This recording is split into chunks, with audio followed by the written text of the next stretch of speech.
UGOP Radio, la radio de proximité du 12e à Paris. Comme pour le premier confinement, le livre s'est vu exclure de la liste des produits essentiels. Une désignation qui a donc entraîné la fermeture des lieux de lecture ou encore des librairies, au même titre que les établissements classés dans cette catégorie. Pour contrer l'incapacité temporaire des espaces dédiés aux livres d'accueillir du public, certaines structures proposent aux lecteurs de continuer à se procurer des ouvrages via le système de click and collect, consistant à commander un article en ligne et à venir le chercher en magasin. Si ce dispositif a été mis en place par de nombreux commerçants pour continuer leur activité, il a également séduit la médiathèque Hélène Baird dans le 12e arrondissement de Paris, désireuse de continuer à proposer ses ouvrages, mais aussi ses CD et ses DVD à ses lecteurs en quelques clics. La procédure est assez simple. Depuis maintenant quelques jours, chaque usager inscrit à la bibliothèque a la possibilité via le portail et son compte de réserver des ouvrages disponibles en rayon et qui habituellement ne sont pas réservables et donc de demander à ce qu'ils puissent être mis de côté par notre établissement. Dès lors que l'ouvrage a été fait l'objet d'un traitement, c'est-à-dire retiré des rayons, les personnes sont avisées par un mail ou éventuellement un appel téléphonique, de manière à pouvoir venir le chercher. Et vous le voyez, c'est dans le hall. Les ouvrages sont disposés par ordre alphabétique du nom des personnes et donc ils viennent directement le chercher sans que nécessairement le personnel ait à toucher les ouvrages. Quand les documents sont restitués, ils subissent une quarantaine qui dure 3 jours. Donc ils sont stockés sur ces chariots-là. Et ensuite, au bout des 3 jours, on peut de nouveau les mettre en circulation. Voilà. Ça évite de passer du produit, ce qu'on faisait lors du premier confinement. Une initiative de la médiathèque qui semble être appréciée par les usagers. J'en veux pour preuve que le premier jour où nous avons ouvert, il y avait, je crois, 600 réservations qui avaient été faites sur un temps très court, même si actuellement les choses se régularisent et on est plutôt sur une moyenne de 150 à 200 ouvrages ou documents de manière générale réservés par nos usagers. Donc les retours sont plutôt positifs, ne serait-ce que par la somme des documents qui sont par la somme des documents qui peuvent être réservés. Je pense que par rapport à la première période de confinement où nous n'avons pas pu assurer un quelconque service, je pense qu'il y a pour beaucoup de nos usagers une opportunité qui s'offre et qui est la bienvenue. Même si ce n'est pas toujours satisfaisant, puisqu'il y a non pas une rupture, mais une qualité de service qui est diminuée par rapport à ce que nous faisons habituellement. Néanmoins, le click and collect ne permet pas à la médiathèque Hélène Baird d'atteindre ses taux d'emprunt habituels. Une baisse potentiellement expliquée par la non-accessibilité de certains usagers aux outils numériques.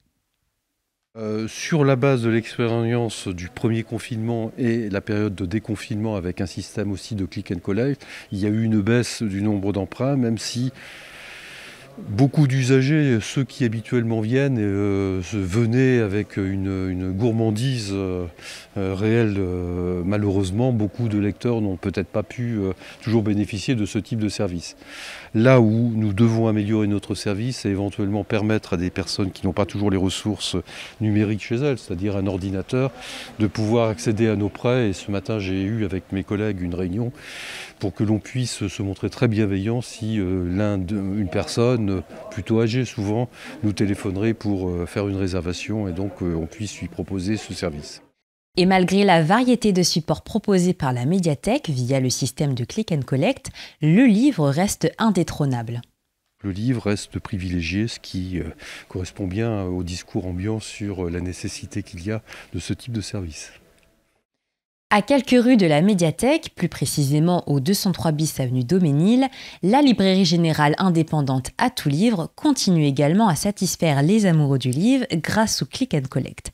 Mais contrairement à d'autres structures qui ont dû adopter rapidement cette alternative pour tenter d'atténuer les pertes liées à la fermeture de leur établissement, la librairie À Tout Livre est une habituée du click and collect puisqu'elle propose cette alternative à ses lecteurs depuis presque 13 ans via le site internet librest.com.